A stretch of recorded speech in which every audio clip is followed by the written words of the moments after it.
কোথা থেকে আসছেন? ইন্ডিয়া থেকে। কোন বর্ডার দিয়ে ঢুকলেন? পাটোয়ারি। কারা ঢুকাইলো?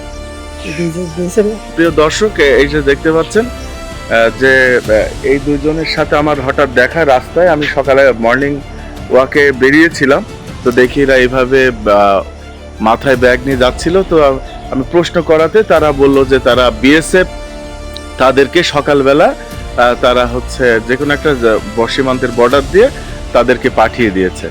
তো এই হলো বর্তমান অবস্থা, যে এখনো বিএসএফ তারা তাদের অবৈধ কাজকর্মে তৎপর।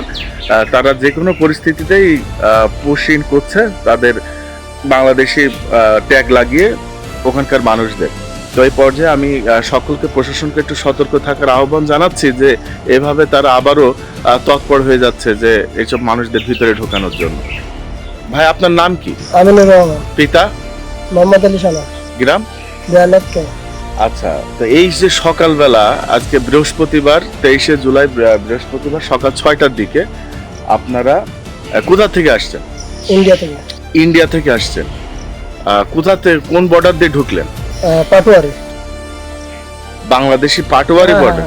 পাটোয়ারি বর্ডার কোন জায়গায় এটা? এটা ইন্ডিয়ান পারে বলে পাটোয়ারি, বাংলা পরে এটা কি বলে? জীবননগর। জীবননগর। তা কখন ঢুকলেন বাংলাদেশের ভিতরে? এই ভোর 4:30। কারা ঢুকাইলো? বিএসএফ এ ঢুকাইলো। আচ্ছা, তোমার নাম কি?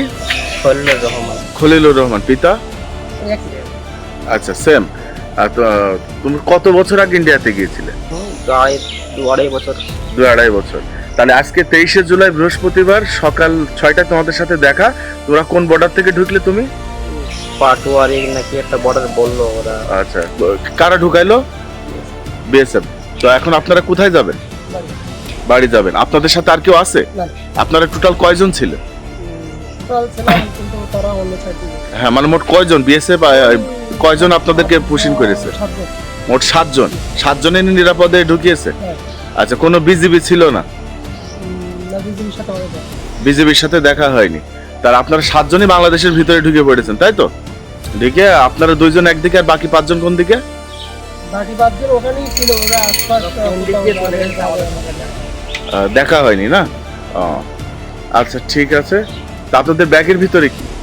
এই কাপড় চোপড় যা থাকে। কাপড় চোপড়, তাই না? অবৈধ কিছু নেই তো? না। আচ্ছা, ঠিক আছে, যান।